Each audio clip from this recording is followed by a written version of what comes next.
வணக்கம். வாழ்க வளமுடன். சித்த மருத்துவத்தில் ஒரு சின்ன பகுதி ஆவி பிடித்தல்னு சொல்லுவாங்க. இந்த ஆவி பிடித்தல் இந்த கால 2K கிட்டுகள்லாம் ஆவி பிடித்தல்னு சொன்னோம்னா கோஸ்ட்டை பிடிப்பீங்களா அப்படின்னு கேட்பாங்க. கோஸ்ட் பஸ்டர்னு ஒரு படம் கூட இருக்குது. அதில் ஆவி இருக்குதுன்னு சொன்னோம்னா ஃபோன் போட்டு சொன்னோம்னா உடனே வந்து ஆவியை பிடிச்சிட்டு போவாங்க.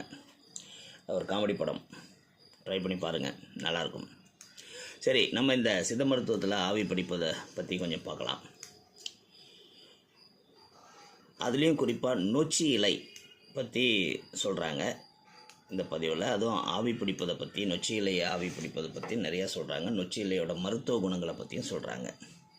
இந்த நொச்சி இலையில் இருக்கும் அற்புதமான நன்மைகள் பலருக்கு தெரிவதில்லை. ஏனெனில் அதன் பயன்பாடு கிராமங்களை தாண்டி இன்னும் அதிகரிக்கவில்லை. இதனால் சென்னையில் சில இடங்களில் கிலோ கணக்கில் விற்பனை செய்யப்படுகிறது என்றால் ஆச்சரியப்படுவதற்கு நம்ம தயாராக இருக்கணும். ஆவி பிடிப்பதால் சுவாசப்பாதை சீராகும். மூச்சு விட அந்த சீரான மூச்சு விடுவது இலகுவாக இருக்கும். சளி அடைப்பு போகும் என்று கூறப்படுகிறது.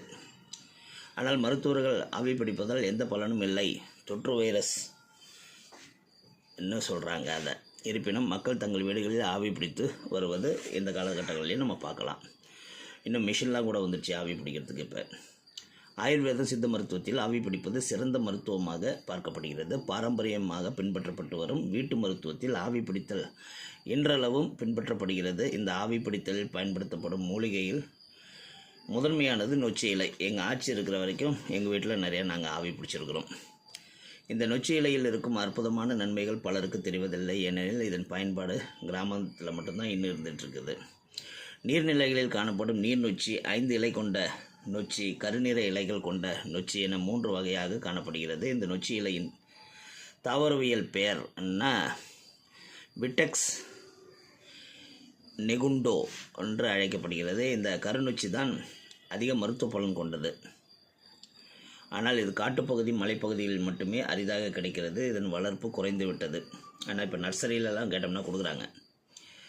இந்த நொச்சி இலைகளில் ஒருவித நறுமண வாசனை இருக்கிறது. அவை தான் சுவாசப்பாதையை சீராக்கி நன்மை அளிக்கிறது. எனவே தான் கடுமையான நெஞ்சு சளி, இருமல் இருப்பவர்கள் கொதிக்க வைத்த தண்ணீரில் நொச்சி இலை சேர்த்து ஆவி பிடிக்க சொல்லக்கூடிய காரணம் அதுதான். இதனுடன் கற்பூரவள்ளி அல்லது துளசி சேர்த்து ஆவி பிடித்தால் சிறப்புன்னு சொல்கிறாங்க. நொச்சி இலை போட்டு கொதிக்க வைத்த நீரை குளிக்க பயன்படுத்தினாலும் உடலுக்கு எண்ணற்ற நன்மைகள் கிடைக்கிறது. தீராத தலைவலியால் அவதிப்படுகிறீர்களா? நொச்சி இலை காய்ந்த இலைகளை அதை கொளுத்தி அதில் வர புகையை சுவாசிக்க தலைவலி தீரும்.